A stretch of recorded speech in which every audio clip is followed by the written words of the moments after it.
Olá pessoal, professor Júlio. Vamos fazer correção aqui dos exercícios de matemática sobre funções. O primeiro exercício diz: veja no quadro a seguir a quantidade de panfletos que uma impressora produz de acordo com o seu tempo de funcionamento. Então está aqui uma tabela onde tem os panfletos produzidos de acordo com o tempo de funcionamento da impressora. Tempo de impressão em minutos e a quantidade de panfletos. Então, em 2 minutos de funcionamento, emite 36 panfletos. 4 minutos, 72 panfletos e assim por diante. Primeira pergunta é: quantos panfletos esse equipamento imprime por minuto? Bom, aqui é fácil porque se ela emite em 2 minutos, emite 36 panfletos em um, vai emitir a metade, né? Então, olha só, em 2 minutos, ela emite tem 36 panfletos. Se eu pegar e dividir isso aqui por 2, pegar a metade, fazer uma divisão por 2 dos dois lados, então o que a gente vai ter? Que em 1 minuto, então, são emitidos a metade 36, 18 panfletos. Ok? Vamos para a próxima, questão B. A quantidade de panfletos impressos N é função do tempo em minutos? Olha só, ele falou assim, a quantidade de panfletos N, então vamos chamar essa coluna aqui de N, é função do tempo de impressão, chamar aqui de T, de tempo? Sim, né? A quantidade de panfletos depende do tempo que a máquina vai funcionar. Quanto mais a máquina fica funcionando, mais panfletos ela emite. Então, a opção correta aqui é sim. Qual lei de formação da função representa na tabela acima? Bom, veja o seguinte. A gente tem que um panfleto, em 1 minuto, são feitos 18 panfletos, né? N é a quantidade de panfletos e T o tempo. Então, N está em função de T. Então, vai ser ou essa aqui ou essa aqui. Tem que ser vezes, né? Porque, olha só, você tem N igual a 18T. Se é emitido um panfleto, 18 vezes... Desculpa. Se a máquina fica funcionando durante 1 minuto, 18 vezes 1 dá 18. Se a máquina fica funcionando 2 minutos, 18 vezes 2, 36. 4 minutos, e assim por diante. Então, aqui a resposta correta é essa função. Essa aqui não pode ser, né? Que se a máquina funcionar 1 minuto, vai ser 18 mais 1, que dá 19 panfletos. E não é 19 panfletos, né? 1 minuto são 18 panfletos. Então, primeira questão, bem simples, vamos para a segunda. Um azulejista cobra R$ 30 por metro quadrado de cerâmica sentada. Calcule a quantidade de metros quadrados de cerâmica sentada, sabendo que o azulejista recebeu 1.740. Bom, vamos fazer o seguinte. Olha só, o azulejista cobra R$ 30 o metro quadrado. Tá? Então, se ele assenta 1 metro quadrado, é 30 vezes 1. 30 vezes 1 dá R$ 30.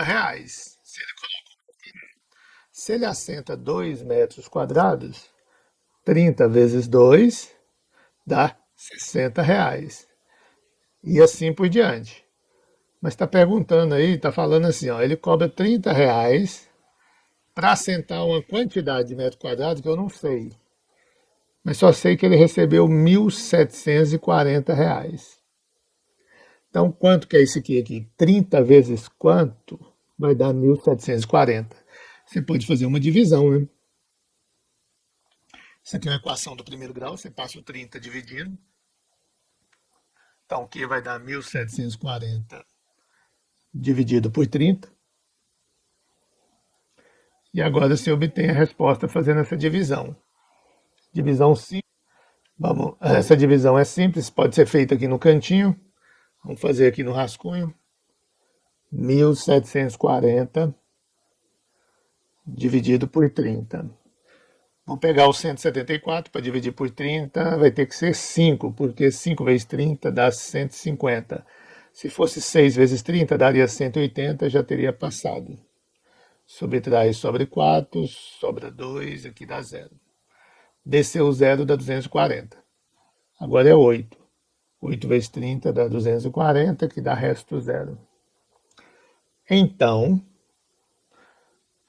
o azulejista assentou 58 metros quadrados de azulejo.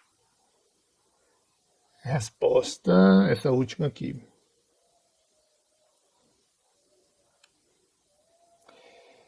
Qual a lei de formação dessa função, considerando que a quantidade de metros quadrados de cerâmica e V o valor recebido? A gente já até que meio que montou aqui, né? Está aqui em cima. Então, quanto é que ele vai ganhar? Ele vai ganhar R$ 30 por metro quadrado. Então, a respostinha é essa aqui. Agora, a questão 1 das atividades do da função a seguir, y igual a 2x mais 7, quem é a variável independente? Bom, lembra que na função tem duas variáveis, a dependente e a independente. Essa aqui, a y, que está isolada, é a dependente. O valor dela depende do valor de x, porque é com x que você vai fazer a continha. O resultado que você achar é o valor de y. Então, y depende do x. Então, x é a variável independente. Qual o valor da imagem da função para x igual a 6? Então, o que a gente vai fazer nessa função aqui? Aonde tem x, nós vamos colocar 6. Então, fica f de 6 é igual a 3 vezes 6 menos 1. Fazendo os cálculos, 3 vezes 6 fica 18. 18 subtraído de 1 dá 17. Dado o domínio da função, que é esse aqui, qual é o conjunto imagem da função abaixo? Então a gente vai pegar essa função e aonde tem x, a gente vai substituir por 0, por 2 e por 5.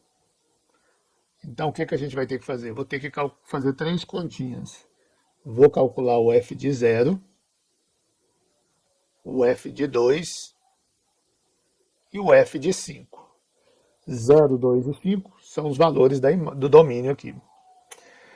Então, com base na função, o que eu tenho que fazer? Eu tenho que fazer 2 vezes o valor de x, então é 2 vezes 0, mais 5. 2 vezes 0 é 0, 0 somado com 5 fica 5. Então, achamos o primeiro valor da imagem. Aqui, vamos pegar a função novamente e substituir o x por 2. O 2 vezes 2 fica 4. 4 mais o 5 vai dar 9. Tá aí a imagem. E por fim, vamos colocar no lugar do x o 5. Ficando 2 vezes 5 mais 5. 2 vezes 5 fica 10.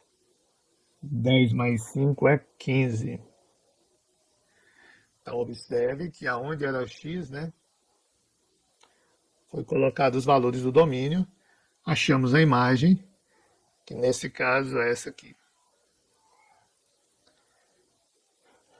Outro dia de exercício do gráfico da função. Dada a função y igual a 2x menos 3, construa uma tabela com os valores de x e construa o gráfico. Aí tem aqui, eu faço o gráfico em caderno, tal. Então vamos lá. Então eu tenho essa função. Vou escrevê-la novamente aqui embaixo.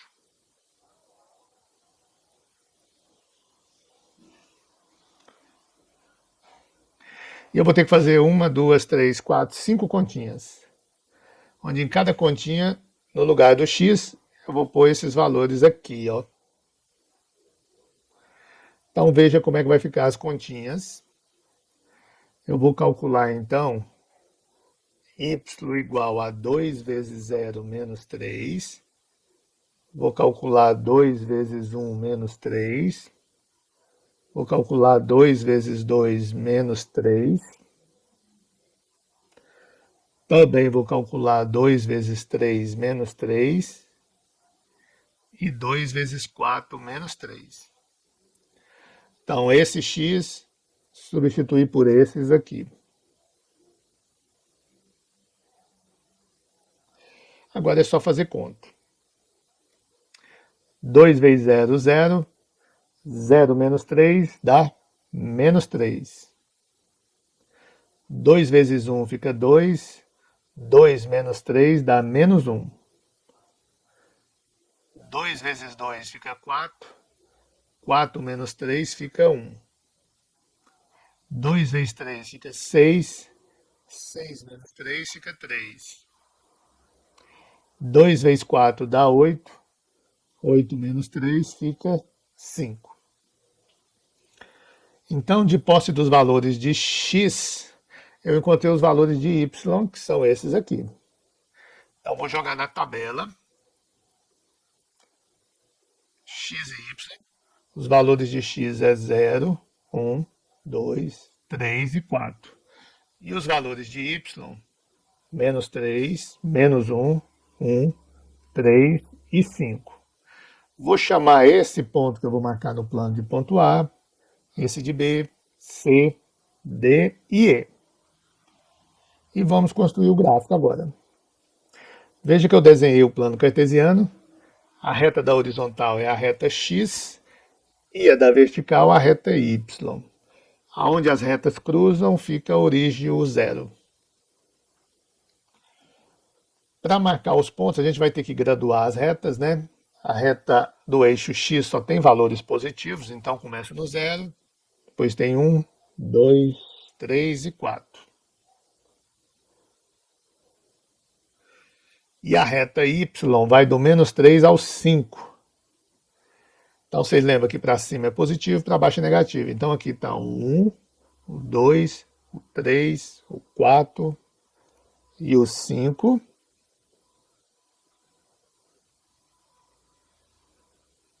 E para baixo os negativos, que começa no menos 1, menos 2 e menos 3.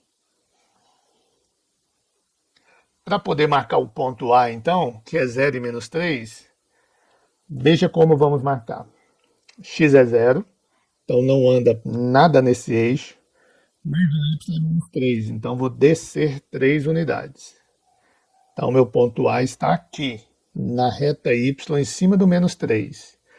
Ponto B tem coordenada 1 e menos 1. Isso quer dizer que eu vou andar 1 para a direita, como o y é menos 1, eu vou descer uma unidade. Então, meu ponto B está aqui. Ponto C tem coordenadas 2 e 1. 2 e 1, então, vou andar 2 para a direita e subir uma unidade.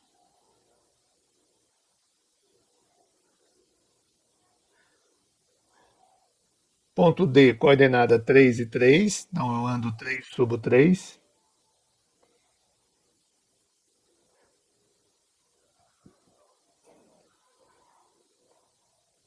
E E 4 e 5. Subir 4 unidades.